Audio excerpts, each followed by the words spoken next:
Hello guys, welcome back to the channel and welcome back to elite wrestling. तो guys finally इस week का AEW company का rampage show हो चुका है खत्म। और गाइज आज इस वीडियो के अंदर हम उसी के बारे में बात करने वाले हैं और हम जानने वाले हैं कि इस वीक के रैम्पेज शो के ऊपर क्या हुआ और हमें इस वीक के रैम्पेज शो के ऊपर कौन कौन सी चीजें देखने को मिली है। इसीलिए गाइज ये सब बातें जानने के लिए ये वीडियो एकदम आखिर तक देखना और ऐसे ही AEW कंपनी से रिलेटेड हर एक न्यूज, रूमर और अपडेट और AEW कंपनी के हर एक शो का रिव्यू पाने के लिए हमारे चैनल को सब्सक्राइब करना मत भूलना। पर गाइज अब ज्यादा देर ना लगाते हुए चलिए वीडियो शुरू करते हैं और बात करते हैं इस हफ्ते के रैम्पेज शो की और जानते हैं कि इस हफ्ते के रैम्पेज शो के ऊपर क्या हुआ। तो गाइज इस हफ्ते के रैम्पेज शो की शुरुआत में ही हमें आयरन माइक टाइसन यहाँ पर आते हुए दिखाई दिए और यहाँ पर आकर आयरन माइक टाइसन ने कमेंट्री टेबल ज्वाइन किया, जहाँ पर पहली बार आयरन माइक टाइसन को कमेंट्री करते हुए देखने के लिए मजा आ रहा था। पर इसके बाद अमेरिकन ऑडियंस के लिए हमें कत्सुयोरी शिबाटा का एक हाइप वीडियो दिखाया गया, जिसके बाद ही हमें डायरेक्टली AEW कंपनी के ऑल अटलांटिक चैंपियनशिप के लिए ऑरेंज कैसिडी अपनी चैंपियनशिप कत्सुयोरी शिबाटा के खिलाफ डिफेंड करते हुए दिखाई दिए।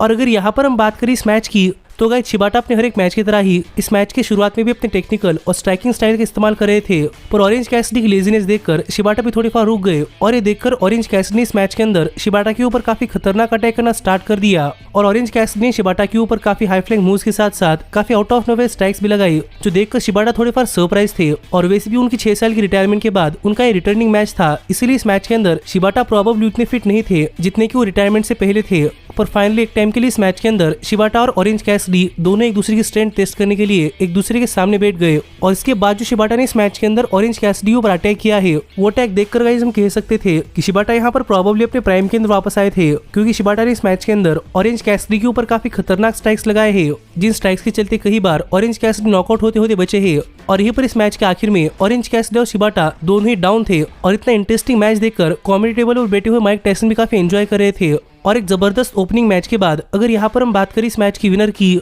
तो गाइस इस मैच के आखिर में ऑरेंज कैसिडी सरप्राइजिंगली शिबाटा के ऊपर उनकी किक्स लगाने के लिए गए, जो देखकर शिबाटा ने ऑरेंज कैसिडी को सरप्राइज करते हुए ऑरेंज कैसिडी के ऊपर उन्हीं का फिनिशर यानी कि ऑरेंज पंच लगा दिया। पर शिबाटा फिर भी यहाँ पर ऑरेंज कैसिडी को पनिश करना चाहते थे, इसीलिए शिबाटा ने ऑरेंज कैसिडी को पिन नहीं किया और कैसिडी के ऊपर अपने और भी तगड़े मूव्स लगा दिए। पर कैसिडी ने इस मूव्स को रिवर्स कर आउट ऑफ नोवेयर शिबाटा के ऊपर अपना फिनिशर ऑरेंज पंच लगा दिया, लेकिन फिर भी शिबाटा अपने पैरों के ऊपर खड़े थे, जो देखकर ऑरेंज कैसिडी का रिएक्शन देखने के लिए काफी मजा आ रहा था। पर कैसिडी फिर एक बार शिबाटा के ऊपर अपना फिनिशर ऑरेंज पंच लगाने के लिए गए, पर शिबाटा ने इसे स्लीपर होल्ड के अंदर कन्वर्ट कर लिया और कैसिडी ने इसे रिवर्स कर आउट ऑफ नोवेयर शिबाटा के ऊपर अपना फिनिशर यानी कि ऑरेंज पंच लगा दिया और यहाँ पर शिबाटा को पिन कर ऑरेंज कैसिडी ने मैच जीत लिया है, जो मैच प्रोबेबली ऑरेंज कैसिडी के करियर का आज तक का सबसे टफेस्ट मैच था और उनका ऑल अटलांटिक चैंपियनशिप का सबसे टफेस्ट चैलेंज था। पर फाइनली ऑरेंज कैसिडी ने मैच जीत लिया है। और गाइस ये मैच खत्म होने के बाद शिबाटा और ऑरेंज कैसिडी इन दोनों ने एक दूसरे को म्यूचुअल रिस्पेक्ट दिखाई, जहां पर मजे करते हुए ऑरेंज कैसिडी ने फिर एक बार शिबाटा को सनग्लासेस पहनाए और गाइस ये पोज देखने के लिए काफी मजा आ रहा था। तो देखना पड़ेगा कि शिबाटा आगे भी AEW कंपनी अंदर कंटिन्यू करते हैं या नहीं।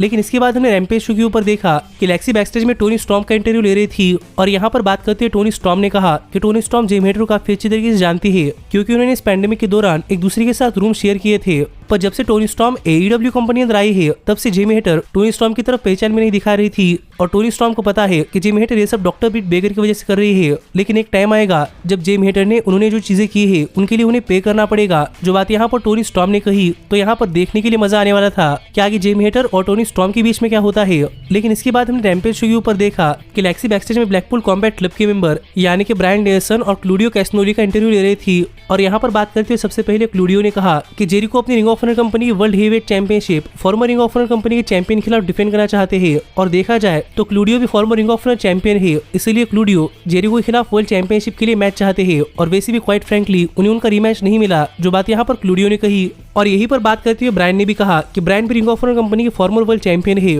और यहाँ पर ब्रायन भी जेरिको के खिलाफ उनकी वर्ल्ड चैंपियनशिप के लिए मैच चाहते हैं, जो बातें कहकर ब्रायन यहाँ से चले गए। और आगे बात करते हुए यहाँ पर विलियम रीगल ने कहा कि जेरिको के पास चॉइस है कि जेरिको अपनी रिंग ऑफ ऑनर कंपनी की वर्ल्ड चैंपियनशिप ब्रायन के खिलाफ डिफेंड कर सकते हैं या फिर क्लूडियो के खिलाफ, और अभी जेरिको को चूज करना है। जो बातें विलियम रीगल ने कही तो यहाँ पर देखने के लिए मजा आने वाला था कि जेरिको किसे चूज करते हैं। लेकिन गाइज इसके बाद हमने रैम्पेज शो के ऊपर डॉक्टर ब्रिट बेकर और जेम हेटर मिलकर स्काई ब्लू और मैडिसन रेन को एक टैग टीम मैच के अंदर फेस करती हुई दिखाई दी। और गाइज अगर यहाँ पर हम बात करें इस मैच की तो जैसे ही मैच शुरू हुआ वैसे ही मैडिसन रेन और स्काई ब्लू ने इस मैच के अंदर जेम हेटर को डोमिनेट करना स्टार्ट कर दिया और इस मैच की शुरुआत में स्काई ब्लू और मैडिसन रेन ने मिलकर जेमी हेटर के ऊपर काफी तगड़े अटैक्स किए, लेकिन जैसे जैसे मैच अपने एंडिंग की तरफ गया वैसे वैसे डॉक्टर ब्रिट बेकर और जेमी हेटर इन दोनों ने भी इस मैच के अंदर अपना कमबैक कर इस मैच के अंदर अपने बहुत ही बढ़िया मूव्स लगाए हैं। और गाइस ये मैच फिर एक बार एक मल्टीपर्सन मैच था और AEW कंपनी के अंदर मल्टीपर्सन मैचेस बहुत ही बढ़िया होते हैं, इसलिए ये मैच भी एक बहुत ही बढ़िया मैच रहा जिस मैच के अंदर में बहुत ही तगड़े मूव्स और बहुत ही तगड़े स्पॉट्स भी देखने को मिले हैं।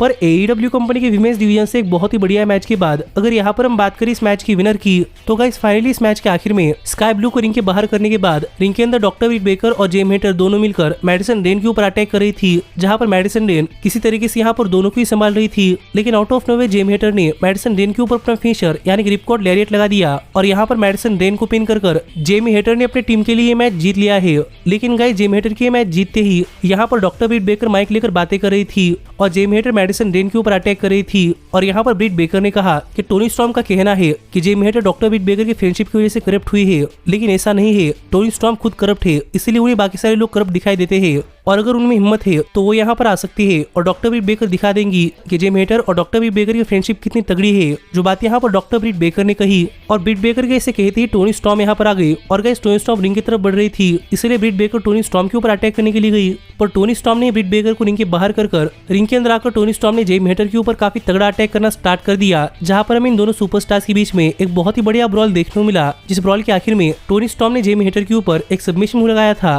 पर ब्रिट बेकर ने टोनी स्टॉर्म की विमेंस वर्ल्ड चैंपियनशिप लेकर टोनी स्टॉर्म के ऊपर अटैक कर दिया, जिसके बाद women's world championship Jamie Hayter के हाथ में दे दी, जिससे कि यहाँ पर ब्रिट बेकर और जेमी हेटर ने क्लियर कर दिया है कि वो टोनी स्टॉर्म की विमेंस वर्ल्ड चैंपियनशिप के लिए आने वाली है। तो अब देखना पड़ेगा कि आगे इन सुपरस्टार्स के बीच में क्या होता है। पर इसके बाद हमें रैम्पेज शो के ऊपर दिखाया गया कि कैसे इस वीक के डायनामाइट शो के ऊपर क्रिस जेरिको ने डायनामाइट शो के ऊपर आए हुए गेस्ट यानी कि लमार जैक्सन का मजाक उड़ाया था और उसके ऊपर NBA के प्रेस कॉन्फ्रेंस के अंदर बात करते हुए लमार जैक्सन ने कहा कि ये सब इंटेंशन नहीं था, ये एक्सीडेंटली हुआ है और लमार को भी चीजें काफी पसंद आई है। जो सोशल मीडिया के ऊपर चल रही हुई एक छोटी सी चीज AEW कंपनी ने अपने टेलीविजन के ऊपर दिखाई। पर इसके बाद रैम्पेज शो के ऊपर टोनी शिवानी क्रिस जेरिको और सैमी गवेरा का इंटरव्यू ले रहे थे और यहाँ पर टोनी शिवानी क्रिस जेरिको से कह रहे थे कि अब बहुत हो चुका, जेरिको को कमेंटेटर्स के ऊपर अटैक नहीं करना चाहिए, जिस पर जेरिको ने टोनी शिवानी से कहा तो क्या बैकस्टेज इंटरव्यूअर कैसे रहेंगे। जो बातें सुनकर टोनी शिवानी तो बिल्कुल शांति रहे, लेकिन यहाँ पर बात करते हुए जेरिको ने कहा कि विलियम रीगल जेरिको को चॉइस दे रहे हैं कि जेरिको ब्रायन खिलाफ वर्ल्ड चैंपियनशिप डिफेंड करेंगे या फिर क्लूडियो खिलाफ, और अगर कोई नॉर्मल इंसान होता तो वो कहता कि वो किसी के भी खिलाफ वर्ल्ड चैंपियनशिप डिफेंड नहीं करना चाहता, पर जेरिको क्रिस जेरिको है, इसलिए क्रिस जेरिको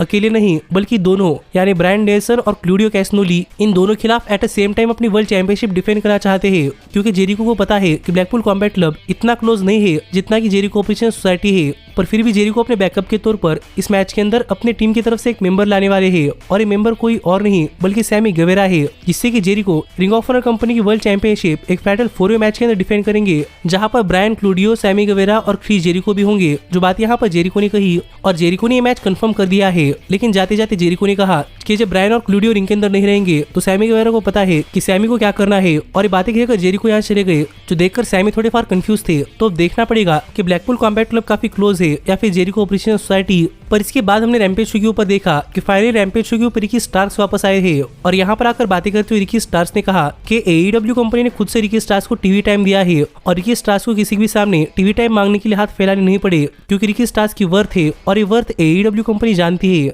इसीलिए रिकी स्टार्क्स यहाँ पर फाइनली फैंस के सामने आकर काफी खुश है, क्योंकि स्टार्क्स को पता है कि फैंस भी रिकी स्टार्क्स को काफी मिस कर रहे थे। पर रिकी स्टार्क्स ऐसे ही आज फैंस के सामने नहीं आए, बल्कि यहाँ पर रिकी स्टार्क्स फैंस को एक गुड न्यूज देने के लिए आए हैं, क्योंकि रिकी स्टार्क्स AEW कंपनी की वर्ल्ड हेवीवेट चैंपियनशिप के नंबर 1 कंटेंडर के लिए जो टूर्नामेंट होने वाला है उस टूर्नामेंट के अंदर रिकी स्टार्क्स पार्टिसिपेट करने वाले हैं। जो बातें यहाँ पर आकर रिकी स्टार्क्स ने कंफर्म कर दी है। तो गाइस अब देखना पड़ेगा कि स्टार्क्स भी इस टूर्नामेंट के अंदर कम्पीट करते हैं तो ये टूर्नामेंट आखिरकार कौन जीतता है। पर गाइस इसके बाद हमने रैम्पेज शो के ऊपर देखा कि बैकस्टेज में टोनी शिवानी के साथ इंटरव्यू के दौरान बात करते हुए सैमी गवेरा कह रहे थे कि सैमी गवेरा ने ब्रायन को पहले हराया है और इसीलिए सैमी गवेरा काफी खुश है, क्योंकि सैमी गवेरा ने ग्रेटेस्ट ऑफ ऑल टाइम को हरा दिया है। लेकिन सैमी गवेरा ये सेम चीज फिर एक बार फील करना चाहते हैं, इसीलिए सैमी गवेरा ने फिर एक बार ब्रायन को एक 2 आउट ऑफ 3 फॉल्स मैच के लिए चैलेंज कर दिया है। तो अब देखना पड़ेगा किस बार सैमी गवेरा ब्रायन को हरा पाते हैं या फिर ब्रायन सैमी गवेरा को हरा देते हैं। पर इस सब के बाद इस वीक के रैम्पेज शो के मेन इवेंट से पहले यहाँ पर Mark Henry, Gates of Agony और समोआ जो और वार्डलो का इंटरव्यू ले रहे थे और मार्क हेनरी ने पूछा कि गेट्स ऑफ एगनी इस मैच के लिए तैयार है या नहीं,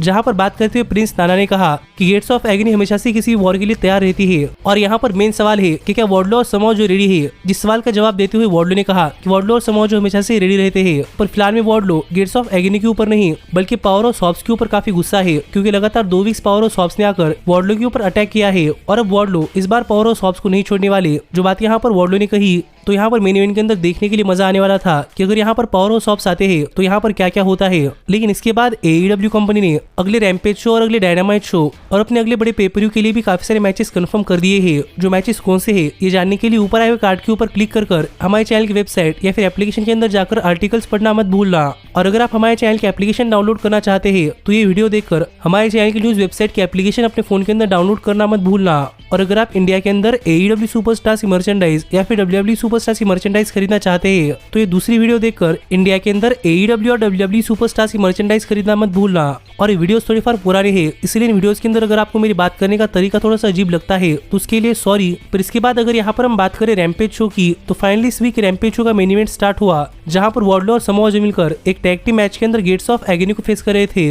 और यहाँ पर वार्डलो की पावर और सॉप्स के ऊपर गुस्से का फायदा उठाकर गेट्स ऑफ एगनी वार्डलो का मजाक उड़ा रहे थे, जो देखकर वार्डलो ने इस मैच के अंदर गेट्स ऑफ एगनी के ऊपर काफी तगड़ा अटैक कर दिया। पर इसके बाद जैसे ही समोआ जो इस मैच के अंदर लीगल बने वैसे ही गेट्स ऑफ एगनी ने इस मैच के अंदर अपना कमबैक करते हुए समोआ जो के ऊपर काफी तगड़े तगड़े मूव्स लगा दिए और गेट्स ऑफ एगनी ने इस मैच के अंदर मोस्टली डोमिनेट किया और समोआ जो ने इस मैच के अंदर काफी मार खाया। पर जैसे जैसे इस मैच के एंडिंग की तरफ वार्डलो इस मैच के अंदर लीगल बने वैसे ही वार्डलो ने इस मैच के अंदर गेट्स ऑफ एगनी के ऊपर काफी तगड़ा अटैक कर दिया, जहां पर गेट्स ऑफ एगनी के मैनेजर यानी कि Prince Nana gets of agony को बचाने के लिए आ गए, लेकिन वार्डलो ने प्रिंस नाना के ऊपर भी अटैक कर दिया। पर इतने में गेट्स ऑफ एगनी वार्डलो के ऊपर बढ़त बनाने के लिए कामयाब हुई, पर ये ज्यादा देर तक नहीं चला क्योंकि वार्डलो ने यहाँ पर गेट्स ऑफ एगनी की बिशप खान के ऊपर अपने फिनिशर्स यानी कि पावर बम्स लगाना स्टार्ट कर दिया, जबकि समोआ जो ने रिंग के बाहर टांगा लोगों को पकड़ रखा था, जिससे कि रिंग के अंदर बिशप खान के ऊपर लगातार 4 पावर बम्स लगाकर यहाँ पर बिशप खान को पिन कर वार्डलो ने ये मैच अपने टीम के लिए जीत लिया है। जो मैच देखा जाए तो इस वीक रैम्पेज शो के मेन इवेंट के अंदर एक बहुत ही बढ़िया मैच रहा, लेकिन ये मैच खत्म होते ही यहाँ पर पावर ऑफ सॉप्स आ गए, जिन्हें देखकर वार्डलो पावर ऑफ सॉप्स की तरफ बढ़ रहे थे।